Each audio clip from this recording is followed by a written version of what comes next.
And having been through this 5 times before, it's a little bit easier in knowing what to expect. It's never easier in knowing what's going to be there for you when it's your turn to pick. And I would think that's a real challenge at 21. I can remember the days of the Orioles drafting 3rd and 4th. You could really hone in on a couple names. At 21, how do you kind of try to sort that out before Monday? Well, we try and gather all the information that we can so that we can kind of focus on 5, 6 guys that may be there for our pick.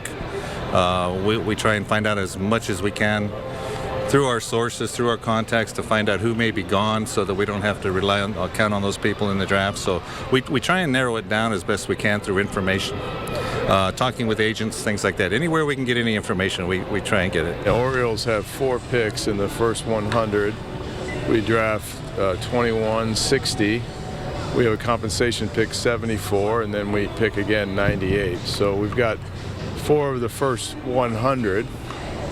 And that competitive balance pick, that could be traded up until the day of the draft if the club decided to utilize that in a trade. But as of today, we're planning on utilizing that pick to stock our farm system and draw from that pool of players to help our Major League team. If you look at our Major League team, we've got some players on it that were premium drafts. Dylan Bundy, Kevin Gausman, Manny, they were all taken in the top 5. Adam Jones, J.J. Hardy, I think they were taken in the 2nd round. Seth Smith also 2nd round pick.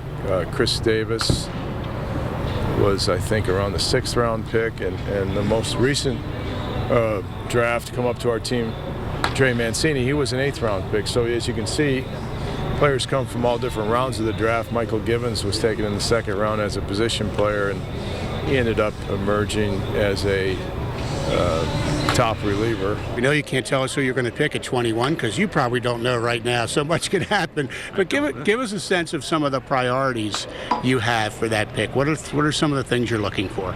Well, we're always looking for an impact player with our first pick, a major leaguer, someone that can help us out here with the big club. But we're always looking for pitching. We're always looking for left-handers. We're always looking for quality talent, high school players, position players that we can develop. So really it depends on what falls to us. The Orioles have 4 of the first 98. That's a nice haul. A lot of good you guys can do next week. How is the top 100 in this draft?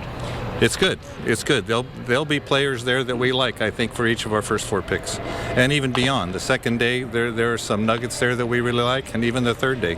So I think this is shaping up to be a pretty good draft. We just have to get the right ones.